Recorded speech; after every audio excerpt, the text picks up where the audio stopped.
Hi, Michael. How are you? I'm great. How are you, Jessica? Good, thank you. Thank you so much for doing this interview with me today. Well, thank you for having me. What's that? Thank you for having me. I apologize for the raspy voice. I've had a little laryngitis that I've dealt with this week, so I apologize if I cough or if I have to clear my throat a few times. Yeah, well, good for you for going ahead with this. Wonderful. Thank you. I have taken one of your workshops. I took Awakening the Illuminated Heart with you 2.5 years ago. A year and a half ago. It just blew my mind.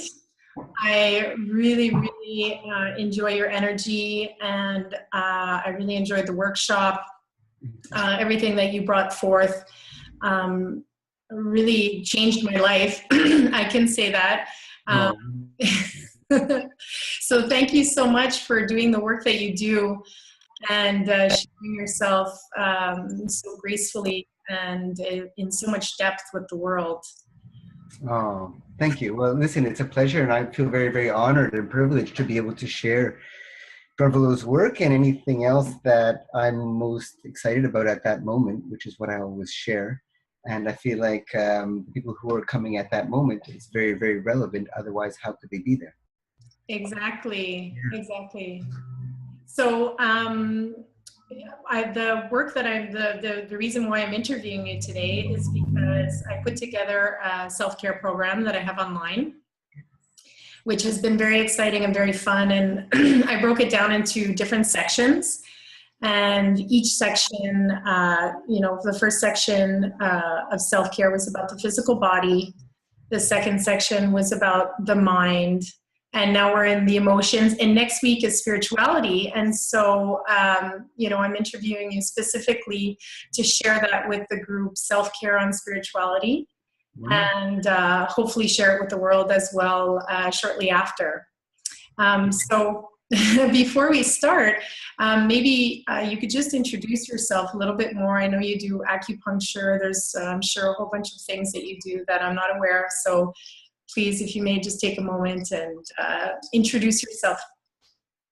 Well, okay, thank you. My name is Michael Margulis. I am an acupuncturist.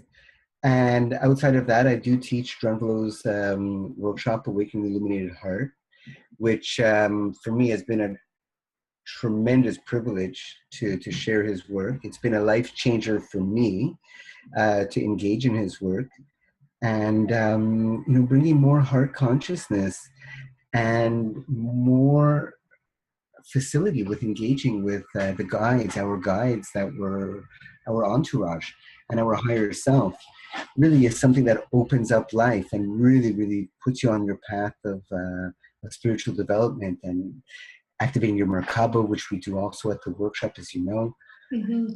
Really, really, really changes life. It makes it clears away all that stuff that was deviating you from your spiritual path and puts you on more of a direct line. Mm-hmm. So instead of taking that meandering path, which we've all done, I have. Activating your Merkaba, having access to the sacred space of your heart, the tiny space of your heart, that's the direct path. And do you have a workshop coming up shortly? I do have a workshop coming up. It is Friday, July 29th to Monday, August the 1st. Okay, and if anyone would be interested in contacting you for that, how can they get a hold of you? Well, they can find me on Facebook, Michael Margulis, or they can email me at compassion7@gmail.com. So it's COMPASSION 7@gmail.com. Beautiful. Thank you. So to start this off, I'd like to ask you a question. We're going to get into all the juicy stuff, some of the things that you mentioned. We're going to talk more about that stuff. But just to start off the conversation, I'd like to know in your own words how you would define spirituality or a spiritual path.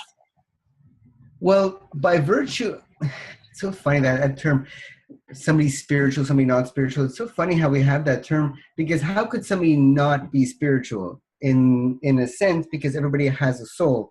and everybody is actually pure consciousness, and that which we consider physicality is just denser version of that consciousness or that energy. So nobody could not be spiritual. But when we say somebody who's spiritual, or the spiritual path, is really focusing on spirit, you know, looking and seeing the world as showing you symbols and showing you reflections or projections of oneself, that is allowing you to know more what is the conscious aspect of my spirituality and what is the unconscious aspect of my spirituality, and what is more of a direct path. So really having your attention placed on spirit is leading more of a spiritual life, in my opinion. Mm-hmm. Mm-hmm. Yeah, thank you. So in terms of self-care, regarding spirituality, can you just talk a little bit about, you know, what your view of self-care for someone's spiritual aspect? What are some of the elements that you could talk about regarding that? Well, essentially, it would depend on where you are on your path and how you're expressing the one infiniteness of creation. For myself, I consider that really being in touch with higher self and resonating as much as you can with higher self, and which would be heart consciousness, would be all the spiritual self-care that you needed, or all that tips that you need that higher self would give you, whether through synchronicity, whether through a direct message, whether through knowingness or intuition or a dream, or going into your formally going into your tiny space or your sacred space and having a conversation like you and I are having with your higher self, and your higher self says, hey, you got to do more of this, you got to do more of that, or do less of this or less of that, or hey, how about this, or go talk to that person, or, you know, watch put on YouTube and then see what comes up, you know. And it could be even just going for a walk, going for a run. It could be, because you don't know what that will lead to. You don't know what that will clear your mind and open up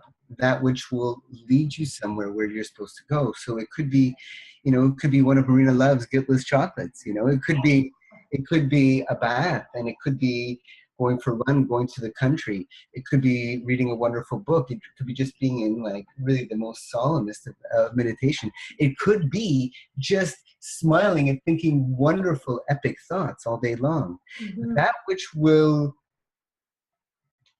give you that expansion, that will allow more of your light to shine in and more of who you really are to express through this world. Mm-hmm. And it could also be very contracted, like really, really, really inside, and just having a bath and meditating and, you know, not answering the phone, turning off the internet. It could be something like that. So it really would be that which comes from your inner knowingness of what should I do at this exact moment. Mm-hmm. Thank you. If someone would want to get in touch with their higher self, when I think of spiritual self-care, you know, I think of meditation, I think of connecting with nature and all these things. But I really appreciate that perspective, because it could literally be anything, and we have to be open to that. So, you know, if someone were to want to get in touch with their higher self to get different signs and different, you know, wisdom or guidance, how would they begin to do that? That's a great question. There's so many ways. The way that before doing Drunvalo's workshop and having access to the sacred space and the tiny space of my heart and activating Merkaba, I would have less reliable connection with higher self and with the guides, and still quite a bit of intuition. But intuition is actually your higher self and your heart consciousness penetrating your conscious reality.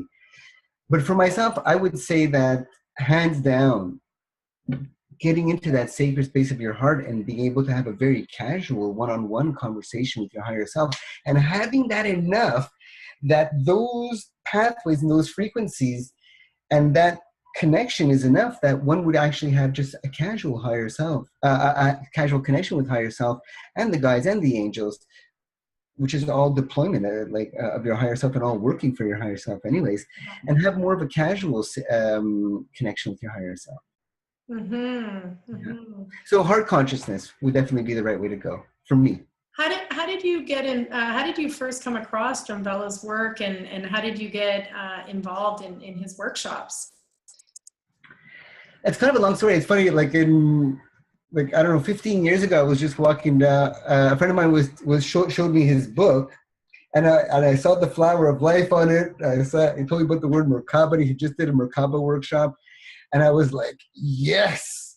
So I went, and then I was maybe 6 or 8 months later, I was just walking, and I had the intuition to turn my head, and I looked into this bookstore, and there was the book. So I ran in like a child, and I went and got the book, and then I opened it up, and I was like, not right now. So I closed, and I did that for maybe 8 or 9 years or 10 years. And then there was a certain point I was sitting on my couch. It was, I think, June of 2011. And I jumped off my couch and said, I have to read that book. So I devoured the book, and I bought the second book. And then I found the workshop online, and I went and did it. And beautiful. Yeah. Prime example of following our intuition. Yeah. So for those that, aren't really familiar with higher self and connecting with the sacred space, for them, it kind of starts off as like following intuition. Yeah. Is that following body sensations for you, or is that following like the little voice or the little nudge? How would you describe that, let's say, to someone who's unfamiliar with all this stuff? Well, for me, one of the ways to distinguish intuition, now it's so much easier, but when I was first distinguishing intuition from what, say, my physical mind will think, is that intuition, when it shows up, it's quite soft, but it feels like it was always there, because it is actually timeless. There's no thought process. There's no and because, or there's no kind of like justification. There's no, it's just that, and it feels, for me, I feel it in like the waveform of my thoughts, or I don't know how I would perceive that. It just feels very central. It feels very central. It feels gentle. It doesn't feel like it's screaming at me. Some people might have an audible, but for me, it feels just more like this soft knowingness. Mm-hmm. Mm-hmm. That's one way to distinguish it.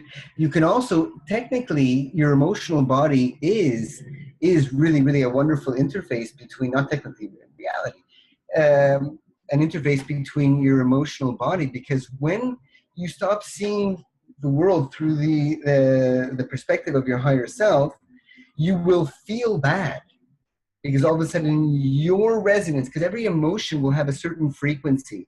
You can put numbers to it if you wanted to, whatever, but I'll have to say, like, sad will have a frequency, and you would be out of alignment with that frequency of your higher self. And I go higher self, but it's higher self, that your higher self is sitting in bliss and freedom and peace and joy and all powerfulness all day long. And when you feel sad, you're not going to feel in that same alignment, so that one would realize, okay, well, if it's being triggered by an event, circumstance, person, place, something like that from the outside world, then you think, okay, I must have some kind of a definition or a perspective of this world, or a belief, or maybe it's a 3, that is clouding the lens. So I'm looking out and I'm seeing something which is creating a sadness.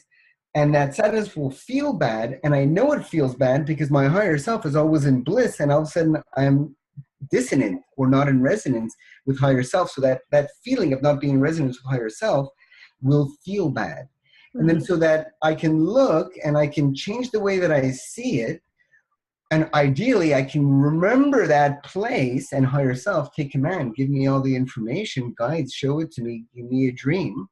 Give me a synchronicity, show me a YouTube video, a song, a smell, some food, anything that will get me back to that place where I can remember when I first espoused that false belief.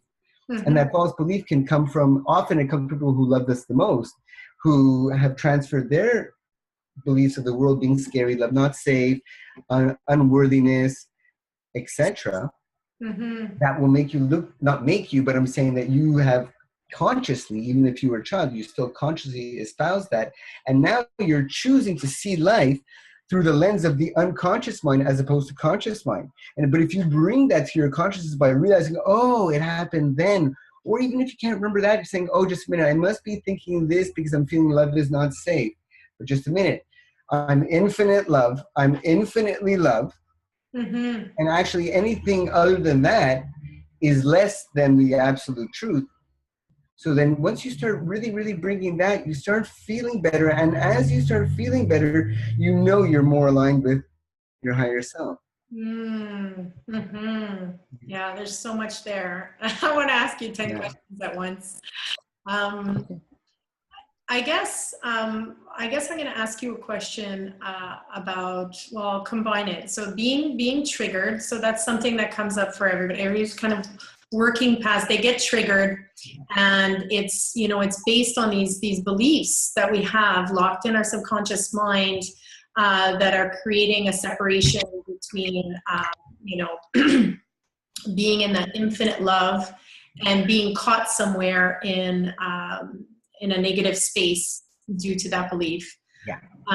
And then also, I want you to just maybe talk about, dark nights of the soul and how those are even further separation. So like the trigger is a small separation from the infinite self, and then the dark night of the soul is a rather longer. I mean, it could be months, it could be years, that separation away from the infinite self. And how to, what are some of the resources, internal resources that we can tap into like you said, you can ask for signs to to help you figure out what these beliefs are and to dismantle them. Right. And that's one way. And maybe what are some of the other ways, other tools, internal resources that we have to use to move past these moments, these dark nights of the soul, and moments of where we're triggered. Okay, beautiful, beautiful question. I'm going to see if I can remember all of that, because that really it brings a lot of value. What I would say, first of all, is that sometimes first of all, we all have, I'm going to suggest that you have a choice to see everything as a blessing. First of all, before you see it, like, oh my God, terrible thing happened. It's a blessing. You don't know. You have to have faith. And that's where having faith comes in hand. Faith is belief with the absence of proof.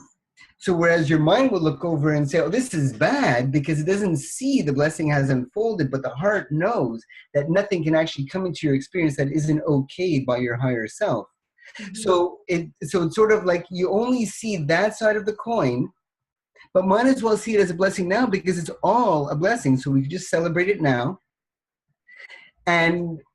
And then right away, if you start looking at it like that, then things become easier, because you know that linear time doesn't really exist. Yes, we're having a very convincing quote unquote reality of linear time being something that is sequential and real.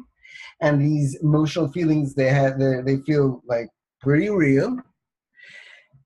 So that knowing that it's a blessing, knowing that when you're triggered by the outside world, this is a blessing, because okay, you can see now, just a minute, I can see now into the infiniteness of my unconscious mind and superconscious mind, and see which belief systems I've been holding that have sort of been like a cellophane paper, that have been, because all of reality, nothing is happening to you. All of reality is projecting from you onto a screen. And this screen is this like amazing IMAX amphitheater that makes things have distance and feel real. And a diamond is denser than a feather, and all of that stuff. But truly, everything is on this amazing screen. Mm-hmm. Okay, so that you know that there's something that you are projecting out, or there's this cellophane paper that you're this belief that is projecting, is creating this reality, and now you get to have a first-hand view of it, mm-hmm. right? So that if you've always said, this is like a benign example, but if you always say, I always get red lights, and then you always start getting red lights, and you can see, but it will validate that belief, and you have a choice to believe, oh yeah, I see, I was right, I always get red lights. Or is it just a minute, am I getting red lights because I am vibrating that every time I say I always get red lights, I'm going to get red lights. So when you see a situation, it could be a painful experience with a partner, it could be a painful experience with a friend in a relationship, in a situation where I'm not good enough, or I'm not worthy enough, or I'm not this enough, and you look, you say, okay, just a minute, there's something in there that love is not safe, depending on what the situation, love is not safe, I'm not worthy, I'm not good enough, all of that. I can't have abundance, I can't have everything I want, and a bag of chips, so that I'm going to project something, And I can see, oh my goodness, wow, I've been unconsciously choosing this creation that I don't dig. So I can bring it to my consciousness so that I can become more of a conscious creator. Okay? So that's from the outside world. But sometimes you're like frolicking along, happy-go-lucky, everything is great, this whole week is amazing, luck is on your side, and then you wake up one morning, you're like, oh, I'm not good enough, I'm not feeling good, and I'm anxious, and I'm sad, and I'm feeling this, and I don't love myself, and I'm not worthy, and I'm not attractive enough, and all of that stuff. What's going on then? Because you're not triggered. What's going on is that you were in such a beautiful, amazing vibration, truly actually resonant with your higher self. And so that what happens is that your chakras just open up. Your prana tube opens up. This tube that's going down the center of you. You can almost think that, that the chakras hang on to it. This vortex around you opens up, and then more of the light of your own consciousness, which is not separate from the light that we are bathed in, the light of consciousness that we're bathed in, penetrates even deeper and brings up this other layer of that which cannot exist at that high vibration. And because this is coming up, and you think, oh, I am not good enough, or I am sad, or I am angry, you think that you are this, but really, this is what you are not, that you are releasing so that you can actually be who you really are. So even just changing the verbiage and believing it is that I feel sad, I feel angry, because feeling it is key. What it wants is to have the light of your consciousness. It wants to have the day in the sunshine. And the way that I understand the energetic anatomy, and I can't quote any teacher, but the way that I'm having a knowingness of it is that everything below the diaphragm is subconscious or unconscious. Okay, everything above the diaphragm is conscious. So something will come up that was heavy, that sank into your existence, into the ocean of yourself, that you just didn't have time, or you didn't have the consciousness at the time, or you were too young to recognize and deal with then. So now that light penetrating more, and because light is light, it will actually come underneath, bring this to the surface, and now you're feeling it. So you're feeling sad, and you might associate something in the outside world with it, but it's not. It's something from the inside coming up in order to actually leave you. It wants to have it wants to be felt completely, judged nothingly. So bringing oneself into the feeling of it, really feeling it, and you can choose to suffer or not. You can choose to suffer or not. You can just feel it, knowing it's a sensation, knowing this is not you, that is leaving, so that you can really be you, capital Y, so that you can emanate the real frequency of your light, because there's another layer of that cellophane paper that is coming off that has never been you, because we're not our experiences or our emotions, even if they feel very real. Yeah. And that, so that the more that we deny or contract or put it away, or I don't like this, what we're doing is we're closing, and it cannot leave, which is what it wants to do. It wants to come up, have its day in the sunshine, and then actually continue its trajectory and leave, and then Source will make mountains and flowers and mangoes and all of that with that. And then you can really be you more. So key is to feel it and choose to not suffer. Choose to know that this is, celebrate it now, actually.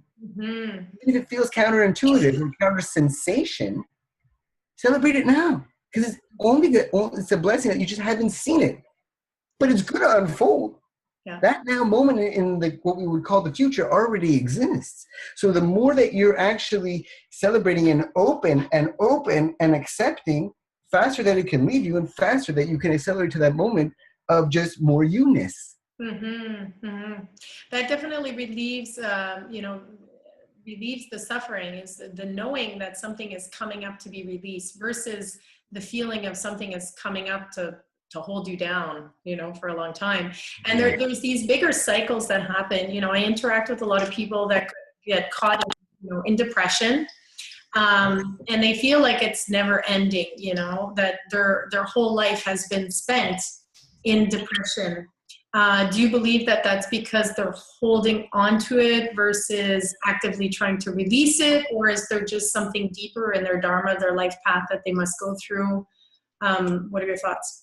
Well, it can all actually just exist and coexist. So everybody's going to be different. But I do personally believe, and personally, I don't care if they say yes, you have an imbalance and you've got to take a medication. I don't even believe that there's any proof that that exists, that those medications can balance those levels.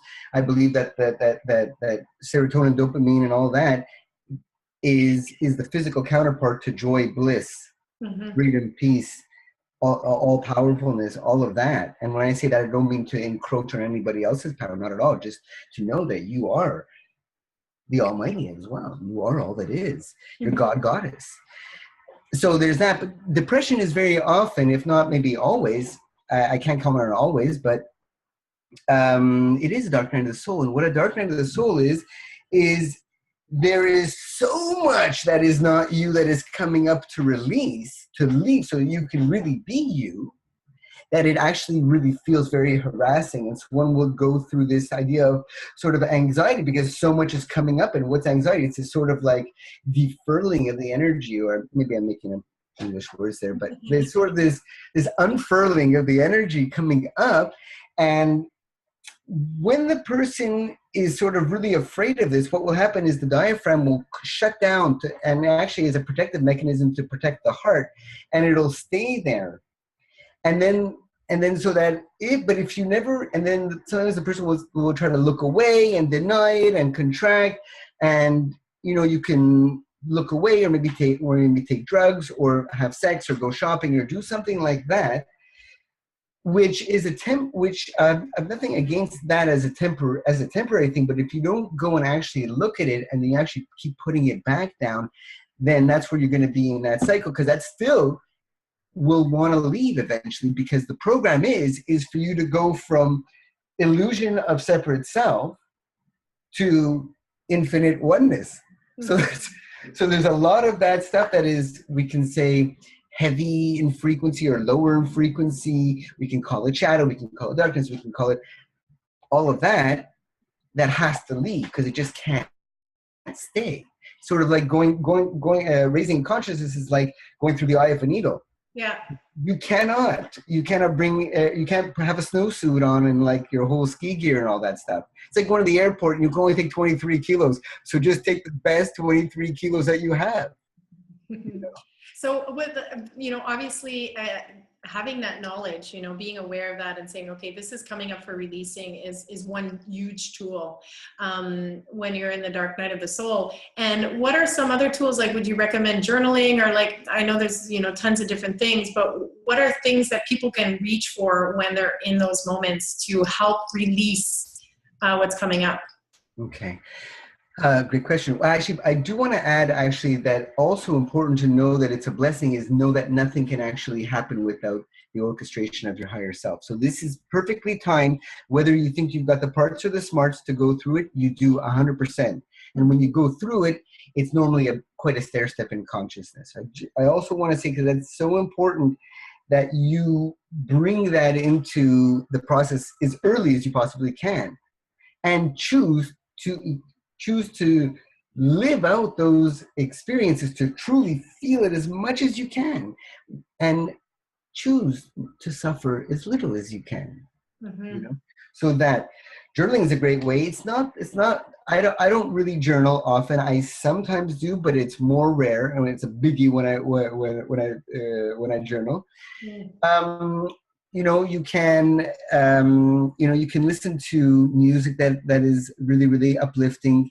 You can listen to maybe one of your most inspirational spiritual teachers. You can just take time to really just sit with yourself. To sit with yourself. And it depends on what phase you are in that, because you can't always, you've got to kind of go to work and you've got to be with people, so you can't always be like, oh my God, you can't always be really truly doing justice to that feeling. Yeah. So that you have to kind of put it away. And what I often do is I really engage my entourage with as much permission as possible, because they really, really, really have to respect our free will. So it's like entourage, masters, angels, guides, team mag, however you want to call them, say, listen,